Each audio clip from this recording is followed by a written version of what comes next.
CEO de ma société petite. Ah, ok. Voilà. Ok, donc bon après-midi. Nous Après-midi. avons aujourd'hui le plaisir d'accueillir Radhika, qui nous vient de la Silicon Valley. Oui, Ok. pas Et originalement.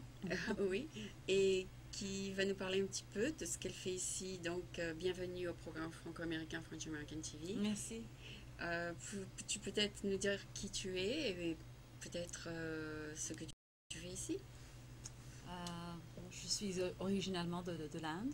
Oui, Je suis élevée au Maroc. oui. J'ai passé 10 ans au Maroc. Et Donc, puis, tu as eu la nationalité marocaine? pardon? Tu es devenue marocaine? Non, pas du Pas tout. du tout. As-tu resté là-bas? Ouais. Et puis, je suis venue ici aux États-Unis pour les études universitaires. D'accord. Et tu es restée? J'ai resté ici. D'accord. Alors, j'ai toujours travaillé dans un parcours professionnel en marketing, Mhm. business. Et l'année passée, j'ai lancé cette petite société pour donner conseil aux petites entreprises, sociétés qui veulent cibler aux marchés étrangers. D'accord. Et particulièrement ceux qui viennent ici. D'accord. Donc, tu cibles les compagnies internationales Voilà.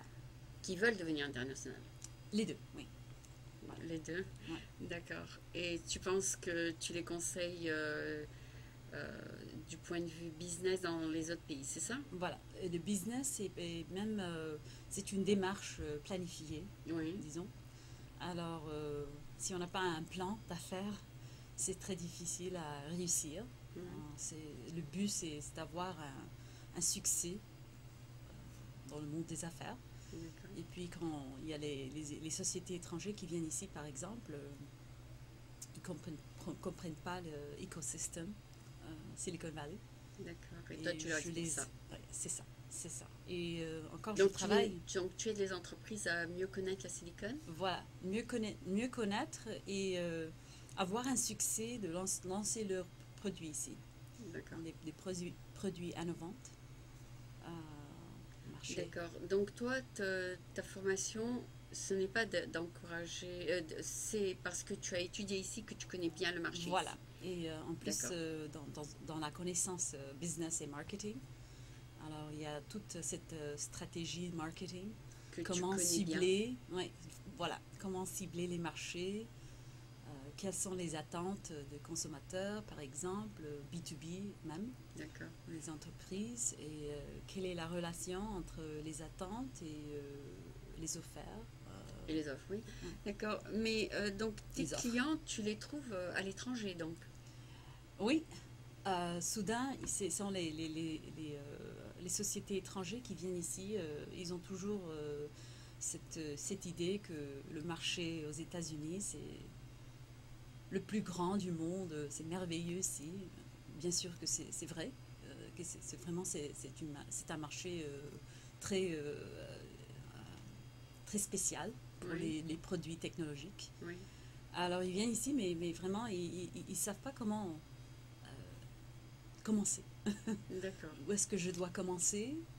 Qu'est-ce que je dois faire? Mhm. euh, qui Tu leur sont... fais ça par téléphone alors, s'ils Non, sont, non, ils non, sont ils encore viennent dans leur ici. pays? Ils viennent ici. Un peu de tout. On fait des appels, conférences par Skype, par exemple. Et Et enfin, il y a après, ils décident s'ils veulent. des groupes par exemple, de l'Europe qui viennent ici Oui. en visite. Et je les connais comme ça, à D'accord. travers les événements ici au Silicon Valley. D'accord. Il y en a plein, Oui, oui, c'est tous les jours, n'est-ce tous les pas? jours, Donc nuit et jour. nuit et jour, tu vas Voilà, d'un événement à l'autre. voilà, voilà. D'accord, donc tu as pu te faire une clientèle? Oui, j'ai des clients. Encore, je travaille aussi avec, je collabore avec deux partenaires. Mhm. Un qui est français, Bernard Sled, et Oui, l'autre, il est américain, Jordan Woods. Et les j'ai trois, entendu parler de Bernard Slett, oui, mais oui, voilà. Alors, lui aussi, il a des relations, et Jordan, l'autre partenaire aussi, il a des relations avec d'accord. des sociétés d'Europe, et même en Asie, Moyen-Orient aussi, et Amérique latine. Alors, vraiment, on cherche comment est-ce qu'on peut aider ces sociétés internationaux à venir ici. Et peut-être un jour, peut-être pour moi, enfin, de l'autre côté, c'est des directions bidirectionnelles. Oui, tu pourras aussi les conseiller à aller au Maroc. Voilà. Parce que c'est un des pays que tu connais bien. C'est ça. Alors, qu'est-ce que tu connais bien encore? Tu connais la France?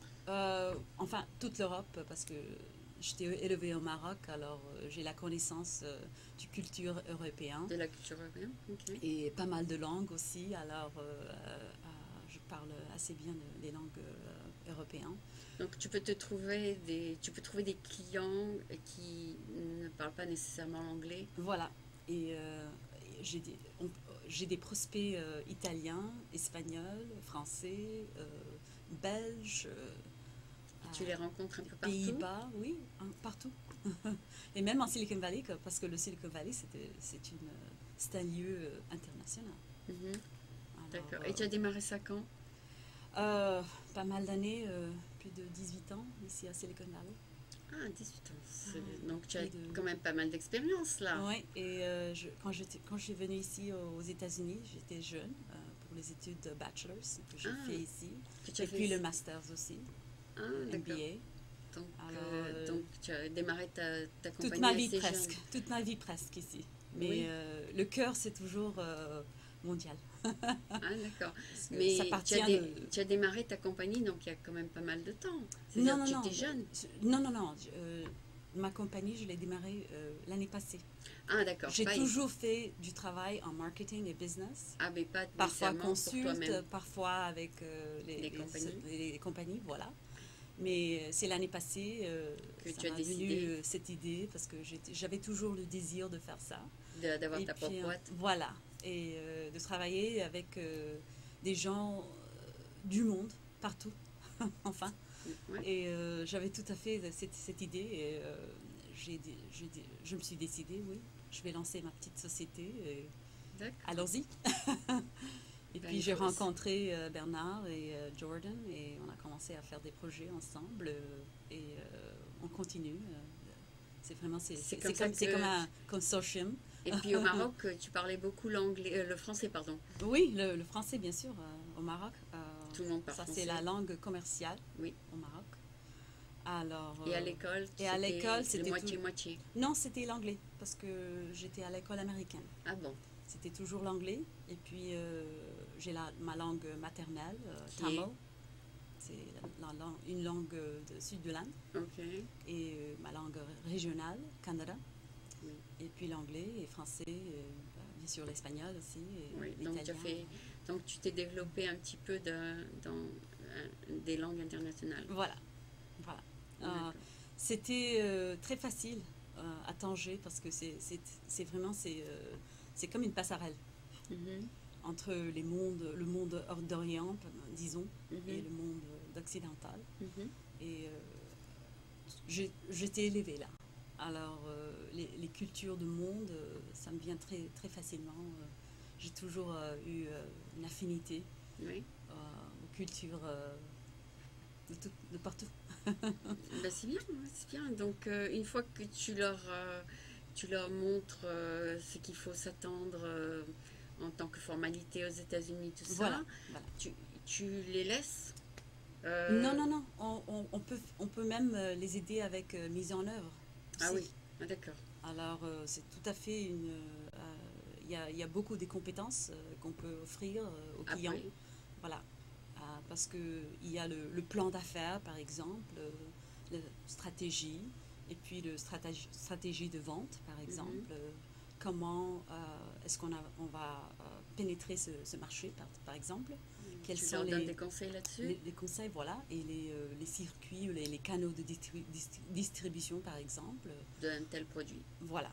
Et puis aussi mise en œuvre. Alors, si vous avez besoin d'assistance opérationnelle, par exemple, ça aussi, on peut le faire. Donc, tu peux faire du outsourcing, c'est ça? Pas outsourcing, mais par exemple, les ressources humaines. Ah oui, tu peux les aider à trouver des partenaires, des conseillers. Ah, d'accord. D'accord. Et ça te passionne de faire ça? Oui, énormément.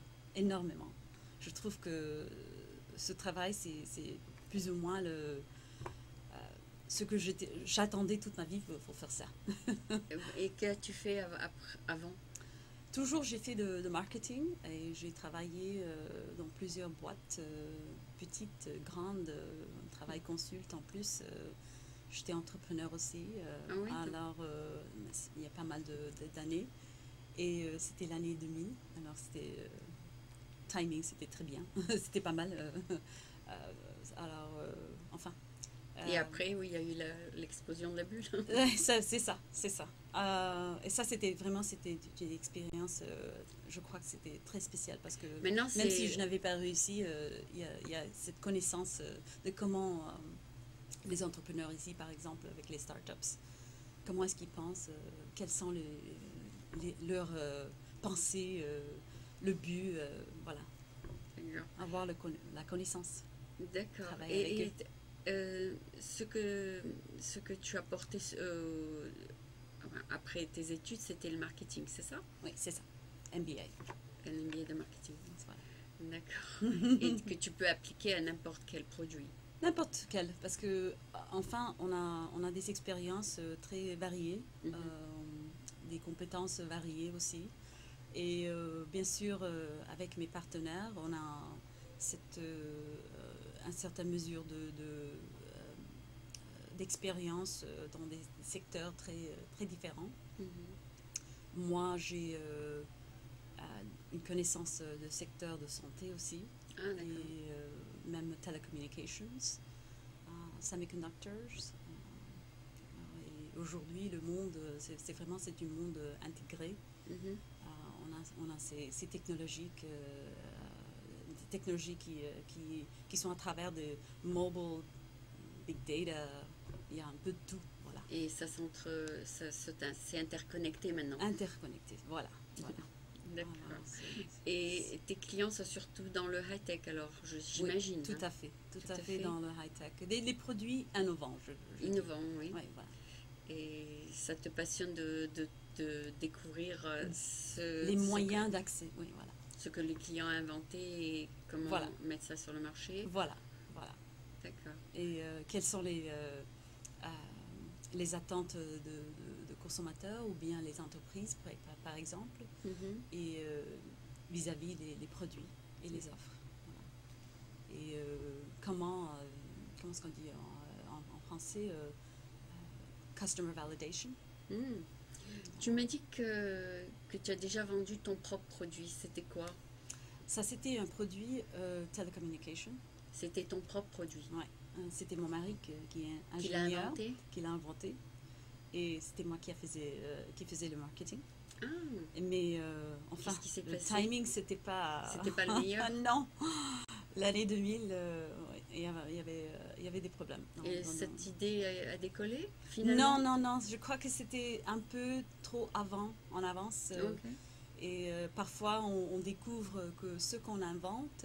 c'est trop tôt. C'est trop tôt, voilà. Si c'est trop tard, il y a beaucoup de concurrence. Oui. Si c'est trop tôt, le marché, c'est pas le bon moment. C'est pas le bon moment, voilà. Oui. Mais donc, il faut attendre encore pour ce produit? Oui, je sais pas. Mais si on le refait, tout à fait, on le refait, mais avec d'un autre sens. Ah, d'accord. Tout à fait différent. Ouais. C'est pivoting business, c'est voilà. Ça?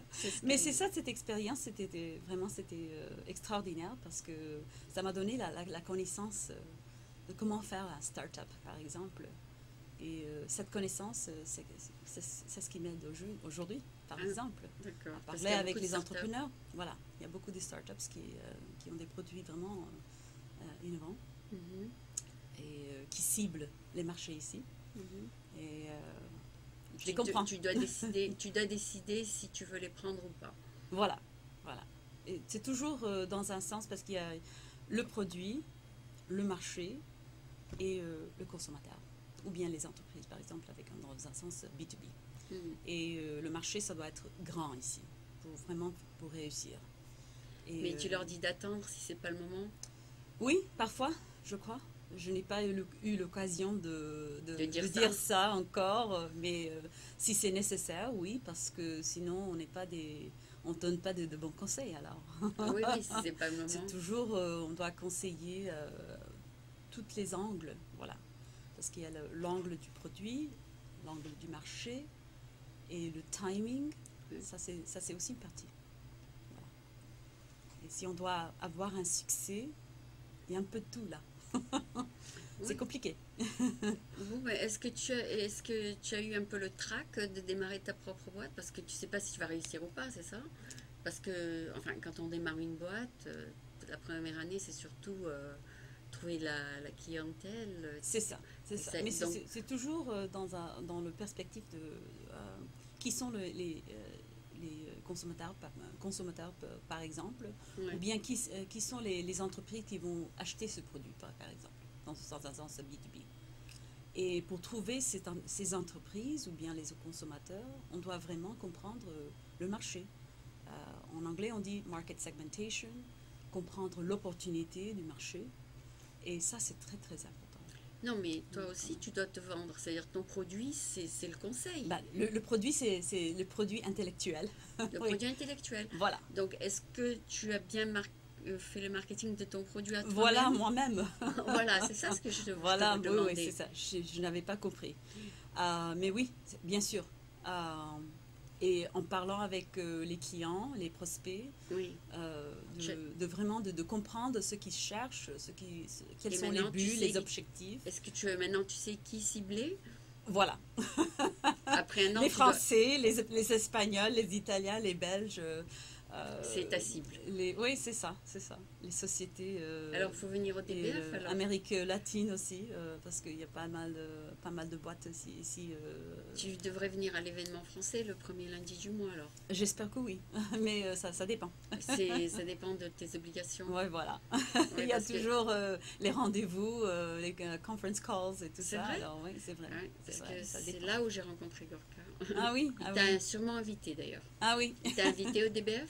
oui. Il m'a invité. J'ai pas encore eu l'occasion de D'y venir, mais aller. j'espère oui, oui. Parce que Voilà. la seule chose qu'il demande, c'est de savoir parler français.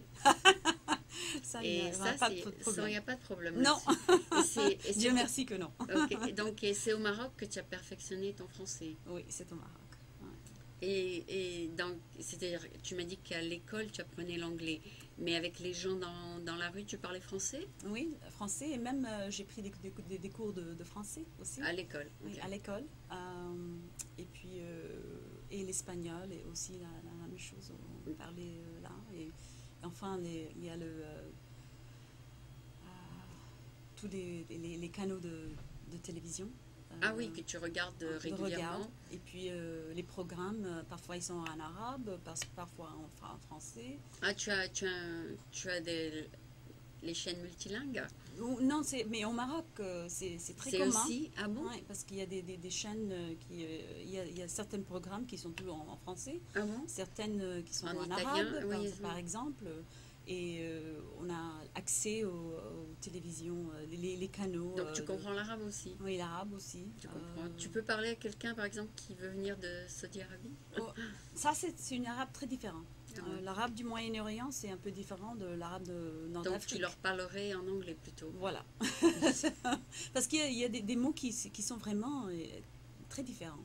Des Mm. phrases, par exemple, le mot bon, c'est Mm. bon. Mm. En arabe marocain, c'est mizyan. Ah oui. Et l'arabe de Moyen-Orient, kwayes.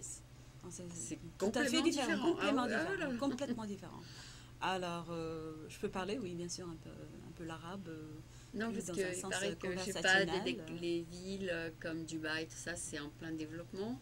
Et je suis sûre que il y a Je suis sûre peut-être qu'il y aura des des opportunités et peut-être que ça ne sera pas très difficile d'apprendre un jour. J'espère que oui. Mais je crois que Mais tout le monde là-bas parle anglais. Je suis pas sûre, mais je pense. il y a pas mal de gens qui parlent anglais, c'est vrai.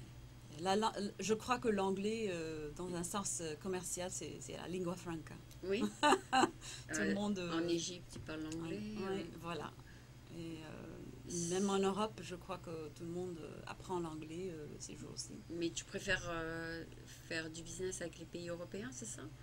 les pays européens et aussi les pays de Amérique du Sud aussi. Amérique du Sud, ok. Voilà.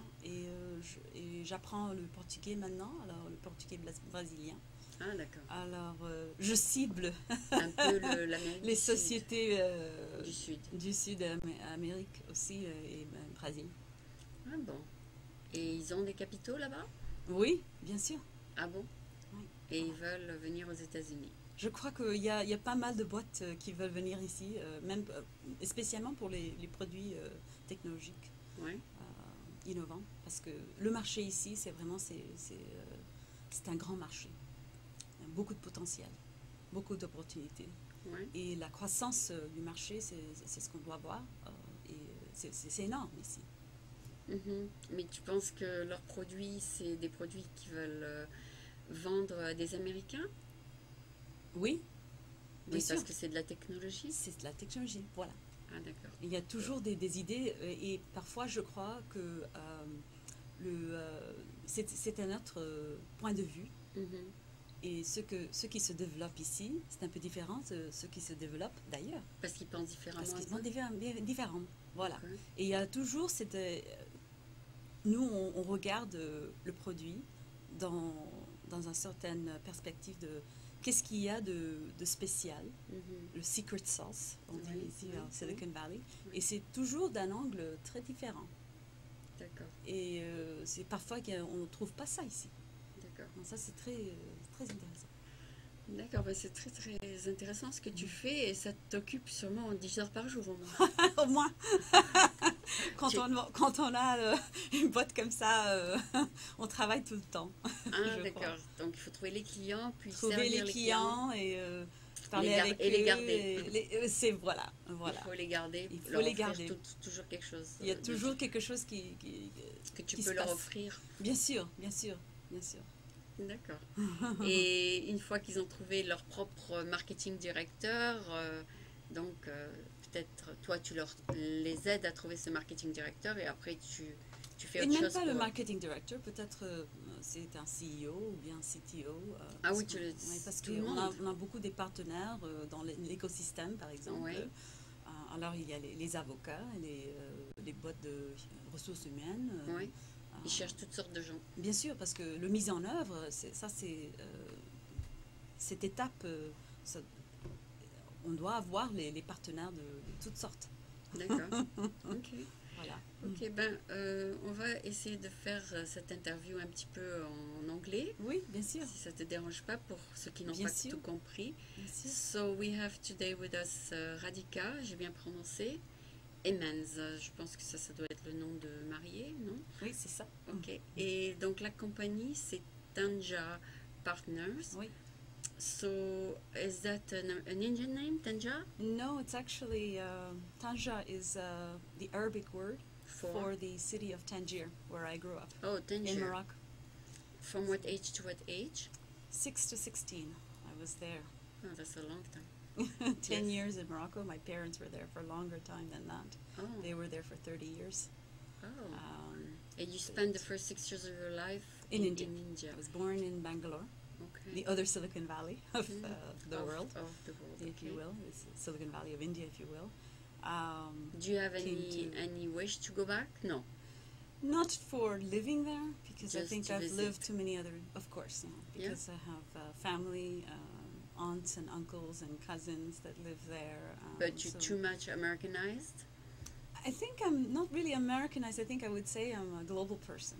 Okay. This is how I always view myself, as a little of this and a little of the other, and it's all mixed but in a way. so in America you find that diversity that you're Definitely, definitely, and especially here in Silicon Valley.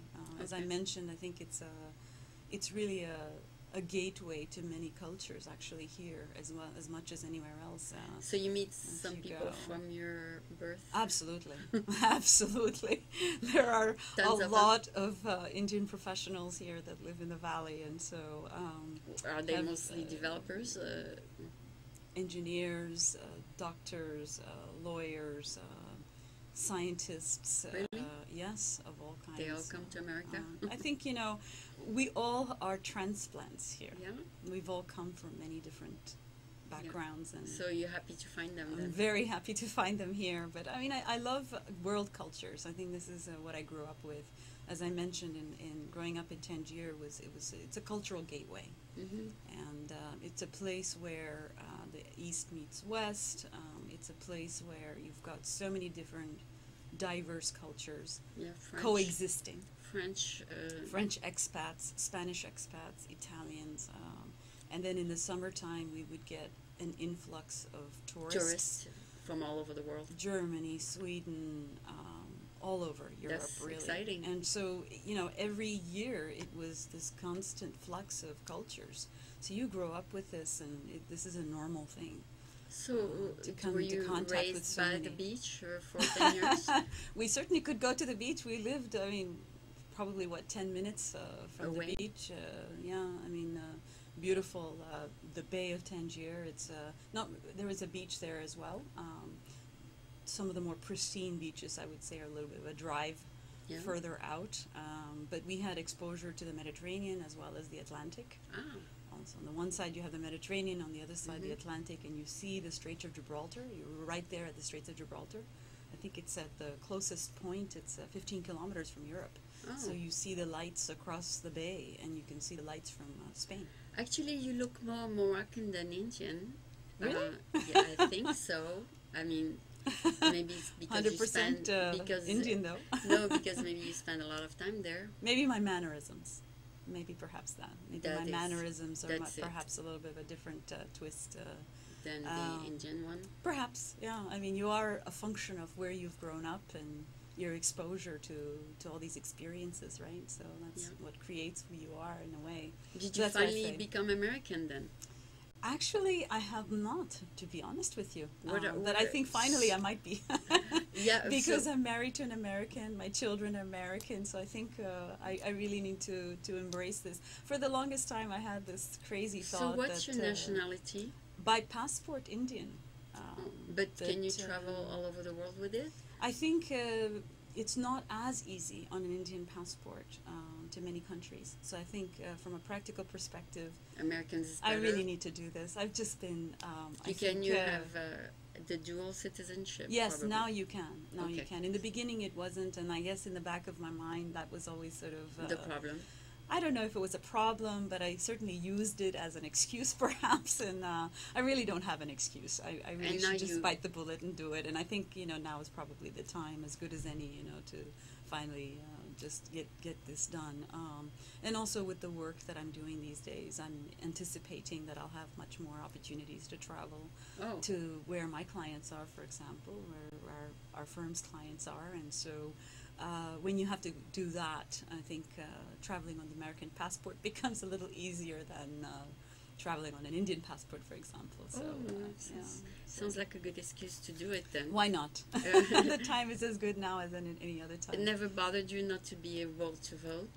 Not really. I mean, because I think not the into political politics. scene. Yeah, it's interesting because my view of the world anyway is so diverse, and it's this impression of the world as being a one world. So the whole political thing, it's not. I think it's interesting, and I think there's certainly very strong opinions that are out there, but I'm not really politically engaged or involved in any way. And for me, it's always a cultural element that I'm drawn to rather than the political element.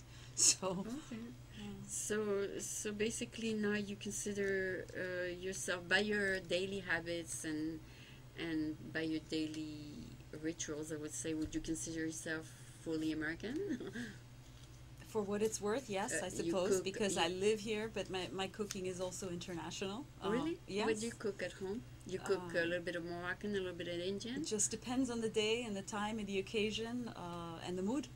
But So sometimes I'm in the mood for couscous, and that's, that's Moroccan. Yeah, that's Moroccan. Sometimes I'm in the mood for home food, and when I consider home food, that's the food The from the south Indian? of India. Yes, Yeah, the it's- Tamil food is really the It's a little comfort bit more food. spicy.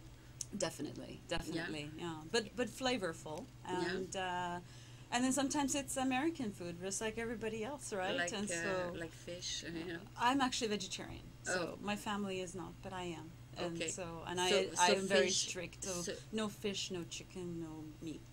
Oh, I thought fish sometimes is allowed in vegetarians. I'm not a pescatarian. Okay.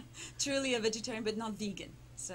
And what about your children? Do they eat anything else? They, the youngest one just started eating chicken on occasion. At school? At his friends' houses. And I think a couple of other things as well. So he's now changing a little bit his dietary interests.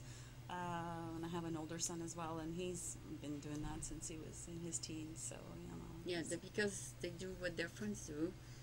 I think eventually you just get, but for the longest time they were also vegetarian as well, and that's how I raised them. Okay. We raised them, I suppose. So it's up to them to and decide. I was the one who was doing most of the cooking at the time, so, you know, because I'm vegetarian, I was always cooking. And that was not the problem with the American? No, I don't think so. No. My husband was also vegetarian for a long time, and really? Then he switched back to eating a few things, but, you know. He adapted. I think, yeah, we've always been very open-minded in our home. Yeah. It's a very open-minded mentality at home. So, you know, what you start out doing, it doesn't mean that that's fixed. Mm-hmm. You know, things can change, things can evolve, and part of that flexibility has to be there. Do you crave protein, like almonds and things like that? Because you don't have meat protein, right? So do you crave? I think their vegetarian diet is very rich in proteins. Oh, okay. You know, if you think of lentils and beans and you can incorporate that. Yes. Tofu as well. Okay. So depending on where you draw from, so if you there's crave all protein, you kinds, can have that. Yeah. Yeah, sure, absolutely. I mean, in India, I mean, we've lived all our lives for generations without anything else, or without knowing anything else. So I think it's a mentality. You know? Yeah. So I think, you know, especially. I find that Americans are quite open to having a vegetarian diet, for example. In Europe, I think a little less common. Okay. I think it's much more difficult to be a vegetarian in Europe than it is in the U.S. And California, certainly, we're in heaven here because the produce is fabulous. So you told me you network a lot. If you're invited to a dinner, you always tell them you're vegetarian? I do. I order something that I'm vegetarian, absolutely. Yeah, even if you're with a client and everything. Doesn't bother me and doesn't bother them, seems like. Yes. So they say, yeah, sure. It's part of the global mindset, isn't it? So yeah. I think I find my clients as well are that way. You know, I think they also come with an open sense of what to expect. And sometimes it's an eye-opening experience for them. That's good too. So part of doing business globally is having that open mindset, I think. Yeah. Do you do business also with companies that are already grown, already established? Yes. So, you know, a lot of the small to medium-sized enterprises, for example, are established businesses that are expanding in other areas of the world, but now are perhaps targeting the U.S. market, for example. Okay. And so those are great examples of companies that have been in existence, are profitable, and now they're interested in international expansion, if you will. Okay. And the U.S. market, because of the size of the market, how attractive it is for technology products. Mm-hmm. Since we have such a high adoption rate for new technology and all of this innovation that surrounds us, particularly here in Silicon Valley, I think we're very fortunate to live where we do. So a lot of the foreign companies are drawn to the potential of this market, the growth potential for their products in this market. So the name of your company doesn't reflect that you want to be international. It reflects that you want to be mostly for maybe North Africa. Not really. I think it's symbolic for me. It's more of a symbolic. It is because the location where I grew up was a gateway. Is a gateway. Oh, is that what it is? It's a global gateway. So for me, mentally, that's what it represents. Oh, okay. And so when I think about what it means to be a bridge across markets, for example, I always have that mental image of where I grew up. Oh, so everybody asks you the same question then. Yeah, I actually have a page on my website that talks about this. That says it? That talks about why this is why I decided to call it by this name and what it represents, because it is a cultural gateway and it's a world I didn't look gateway, at your website. if you I will. apologize. No worries. Okay, so but you do it definitely is it. a gateway. It is definitely a gateway, and visually too, because it's if you imagine where you are at, and you see Europe right across the bay, essentially, and you can see the lights across the bay from Spain, Tarifa. Oh, really? Yes, it's only 15 kilometers, Oh, shortest point. wow. And then you see the Mediterranean on one side, the Atlantic on the other, and the whole landscape and topography is this very unique point. Oh, So you can look at a satellite image at one that's at why one Casablanca time. was a key area. Casablanca is further south, Okay. and it's the commercial Why is it the city. most known city? Because it's Probably Casablanca from Humphrey movie? Bogart's The movie, movie? right? Oh, It's okay. very well known. So it was- Marrakesh, I think these days is even very well it was known. not a strategic point, was Not, it? not at all. In fact, Tangier has always been a The strategic strategic- point because it's at the Straits of Okay. Gibraltar, and so it's always has been, even through the historical times, as a matter of fact, for the Phoenician and Carthaginian times. Tangier was the one. Tangier the was a point. major port in the Phoenician routes. So when they traded, they had to go by there. So even now, you can go in So the there's at least a countryside, million and there people are there then. there. At least. Well, you can see the ruins of from Phoenician times and Yeah. Roman times. But how many millions in Tangier? Gosh, I don't know what the current population is. I But should it's know these big. figures. It It's is. big. It's big. It's big, It's okay. it's not like it's a small place. But I don't know the current Yeah, population. yeah, I'll but look that up. It's probably doubled since you left. Probably or at tri- least or tripled, at or least at tripled. least life has its own way of just. I know because they have a young exploding. population Yeah, over there. Yeah, definitely. It's a vibrant population. There's a lot that's happening there.